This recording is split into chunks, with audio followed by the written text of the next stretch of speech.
period 4,000 years before the birth of Luke Skywalker marked a turning point in the history of the Galactic Republic. During that time, two Jedis became respected throughout the galaxy for their heroic exploits in battles with the dark side of the Force. Their names were Ulic Qel-Droma and Nomi Samsrider. We take up an early chapter of their saga on the planet Onderon, a world long divided into warring tribes. Following the death of Queen Amanoa of Isis, her daughter Gallia has ascended to the throne, sharing power with her husband, the Beast Lord Oron Kira. For a time, it seemed that Jedi Master Arca and his three Jedi apprentices, Ulic, his brother Kay Qel-Droma, and Tot Donita, had succeeded in bringing peace to divided Onderon. But many Onderonians still worship the memory of Freedom Nad, a dark Jedi who ruled the planet centuries earlier. Joining with mutinous officers of Onderon Royal Military, the Nadists are staging violent protests inside the great walled city of Isis. Queen Gallia's new government is already on the verge of collapse. Onderon, the great walled city of Isis. Amongst the sounds and smoke of civil unrest, a funeral cortege transports the remains of Darksiders Freedom Nad and Queen Amanoa to the royal spaceport. Master Arca of Arcania and his three apprentices are the Jedi Knights charged by the Galactic Republic with bringing lasting peace to warring Onderon. Despite their success at ending the age-long struggle between Isis and the wild Outlander Beast Riders, Master Arca finds it necessary to recruit other Jedi to help him quell the Nadist uprising that is plaguing the city. First to arrive aboard the Nebulan Ranger is Os Willem, a Jedi Knight trained by Master Thon of Ambria. Arca's apprentice, the Twi'lek Tot Donita, brings Os all the way from the rim of the galaxy. Looks like a royal funeral, Tot. Master Arca's with them, and Ulic and Kay. Newly crowned Queen Gallia and her husband Oron Kira lead the funeral procession, followed by Master Arca and the Jedi brothers Ulic Kay Qel-Droma. Arca has ordered that the stone sarcophagi containing the remains of Freedom Nad and Queen Amanoa be removed from the planet to one of his 4 moons. Master Arca Os Willem has agreed to help us with our work. It is our great honor to serve you, but Master Arca, you look unwell. The dark side of the Force, the city is still permeated with it. It's affecting all of us. In spite of the great efforts of the Jedi, the dark side has never been completely driven from the galaxy, and despite the light I have brought, it seems curiously powerful on this world. The Dark Jedi Freedom Nad still has a following among the populace. I believe some of his adherents are dark side magicians. The tomb has been prepared on Duxon Moon, Master Arca. Shall we take the sarcophagi aboard now? Yes, the sooner we get Nad's remains off this world, the sooner we can come to grips with whatever's poisoning the atmosphere here. Arca knows that Freedom Nad was a student of ancient Sith Lords who learned to focus dark side energies through their temples and amulets. He suspects that these malevolent Sith skills are still being practiced somewhere on Onderon. He may be right. Without warning, a mighty war machine erupts through the surface of the spaceport. The machine is manned by dissident members of the Royal Armed Forces, fighting under a new flag proclaiming their allegiance to the power of Freedom Nad. The leader is an armored warrior who combines martial prowess with his practice in the dark side of the Force. Take the Queen, now deal with the intruders. As the Nadist powerful weapons lay waste to Queen Gallia's troop, the young Jedi create a line of defense around Master Arca, but Master Arca suffers an invisible blow. Master! Ulic, the Darksiders have struck back. As Kay Qel-Droma and Os Willem engage Prodigus Warrior with clashing lightsabers, they feel the full power of the warrior's crushing blows. Kay, can't think, everything's dark. Hold to the light, Os. It's all we've got. Other Nadist soldiers are after Queen Gallia. Oron Kira and his fellow Beast Riders stand fast.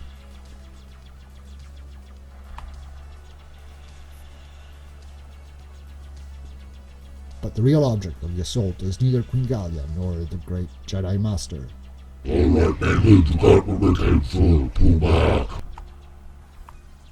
It is the sarcophagi of Freedom Nad and Queen Amanoa. Having laid hold of their honored dead, the Nadists shamelessly abandoned the battlefield. They retreated the war machine into the sublevels of the kilometers deep city.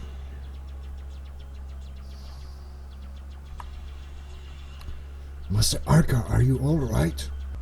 Do you feel it? The darkness. An amazing strength. Something terrible is at work. It is as I feared. Freedom Nad and Queen Amanoa are dead, but their Sith magic is very much alive. Maybe my father can help us. Your father? Yes, he's been confined in life support facility for many years. More than my mother. He understands the dark side. Then he's our best hope. I must see him. Galia, my daughter. Why you never visit me? While K-Tot and Ostwillem help secure the Palace Master, Arca and Ulik Keldroma accompany Galia to a secret nursing facility where old King Omnin is slowly dying. Father, there's someone I want you to meet. Arca of Arcania, a Jedi. My respects, King Omen. I sense the pall of darkness weighs on the like death itself. Listen to me, old man. I want the sarcophagus of Freedom Nad. What? I don't understand. I'm glad the Jedi have come to Onderon. Bend closer, Jedi. Omnin will tell you a secret. My mind dwells in a great void. The darkness has been with us for centuries. My father, his father. I know that. But do you know the Great One is with us, even yet? The air sizzles with blue fire as a spirit form takes shape behind the dying king. It is him, Freedom Nad. But he's been dead for 400 years. Yes, my mummified flesh sleeps on stone. But this old man called my spirit back from chaos. I have given him my knowledge. Fear me not, Jedi. I am powerless in my present state. I understand why the dark side has continued to fill the city even after the death of Queen Amanoa. All the while, King Omnin has been practicing Sith magic that he learned from you. Exactly that, Jedi. Still attached to his armature, King Omnin lurches to his feet and lashes out at Arca. It is suddenly clear he is not the decrepit invalid he pretends to be. In spite of the need for machinery to support his softened bones, Omnis is filled with power.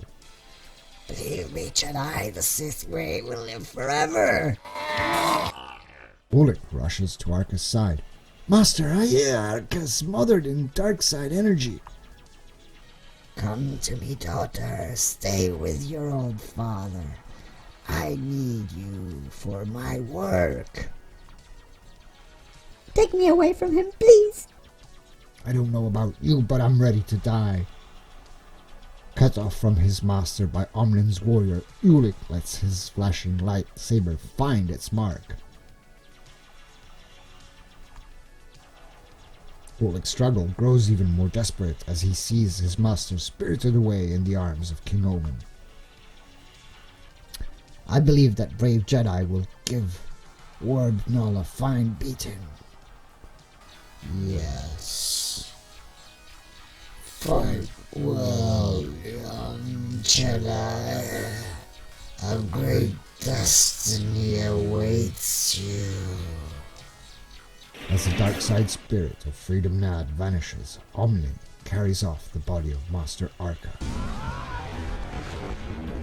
His fierceness redoubled, Ulick is determined to bring down the armored Darksider and rescue his master.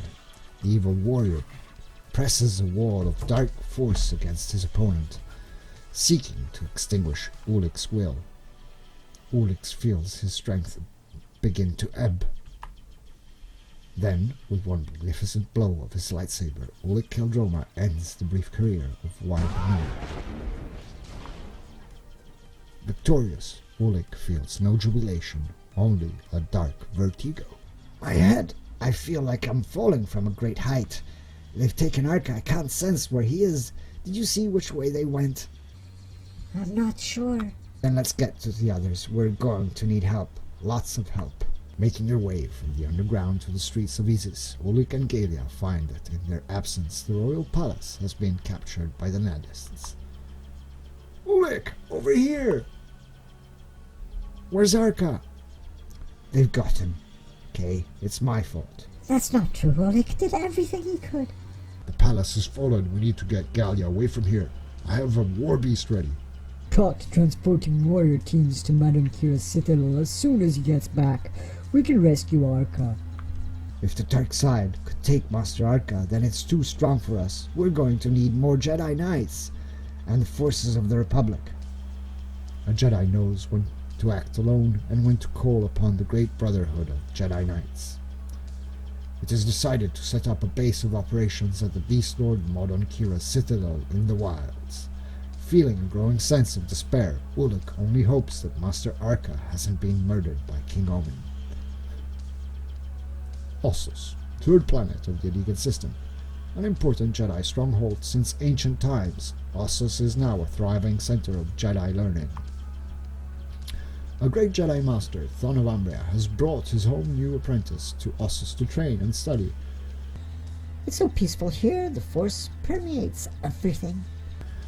So many Jedi and followers of the Jedi way in one place, conducting the Force. Come, we will meet Master Voda. Is this where the flux aperture goes, Master Voda?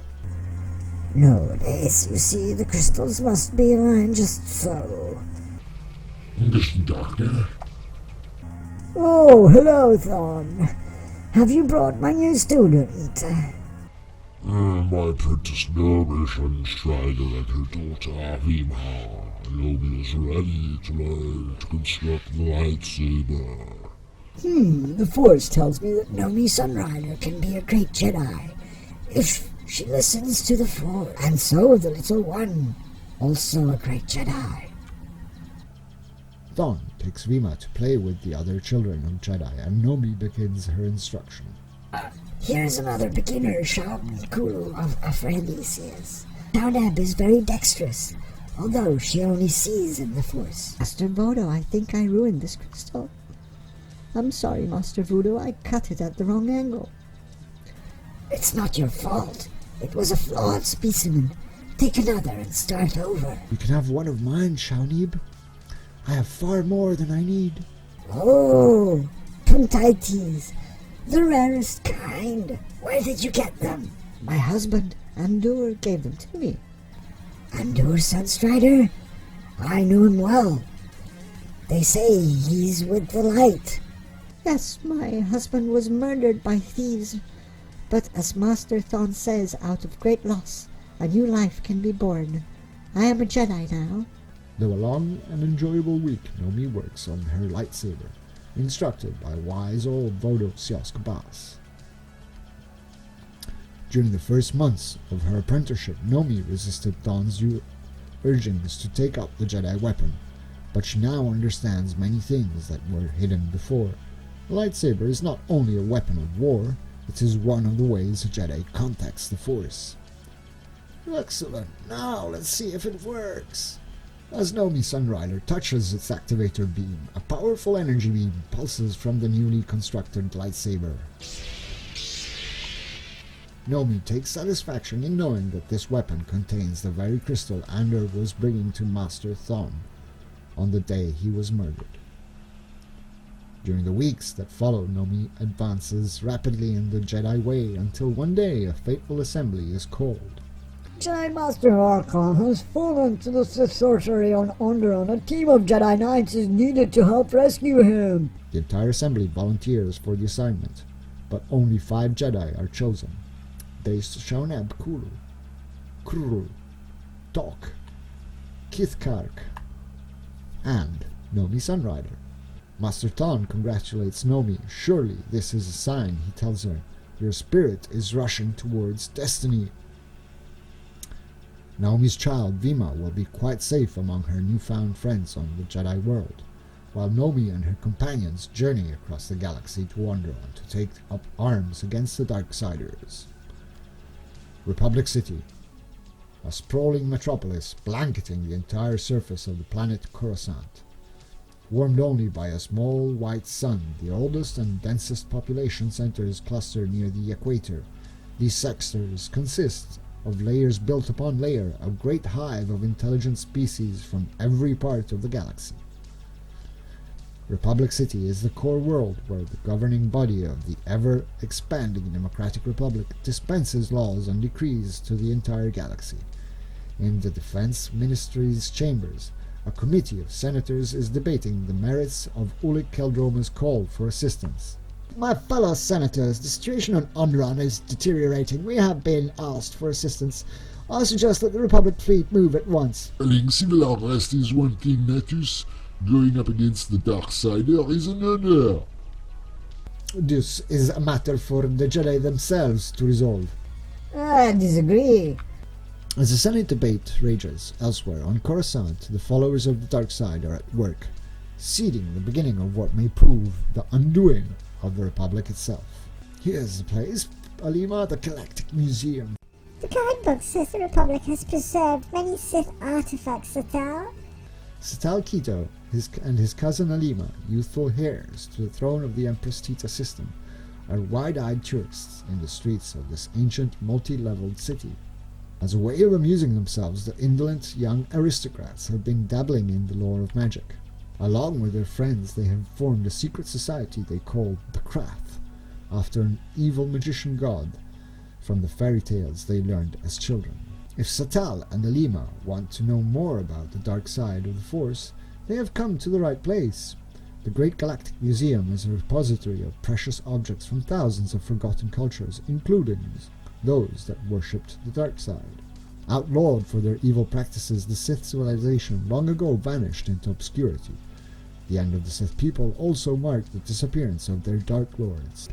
Amazing! It says the Jedi Knights who turned to the dark side became rulers of the Sith. They began a lineage passing the throne from the generation to next generation. I'd like to be like him, wouldn't you? As Satal and Alima explore Sith halls, they find a display of amulets and talismans still potent with the dark side. There's power in these things, Satal? Yes, I wonder if anyone but us can feel it. Satal is seized by an urge to possess something created by the Sith. A moment later, insidious fate delivers a Sith book into Satal's hands. The prize secured, the young Titans return to their lodgings where Satal examines the book while Alima scans the galactic news reports. This appears to be a collection of magical formulas, but it's in a language I've never seen. Look at this, Satal. The Senate has agreed to dispatch the fleet to quell unrest on Onderon, a world only recently admitted to the Republic. Onderon was once under the rule of Freedom Nad, a follower of the outlawed Sith. Practitioners of forbidden Sith magic are said to be still active in Isis, Onderon's single greatest city. That's it, Alima. We'll go to Onderon.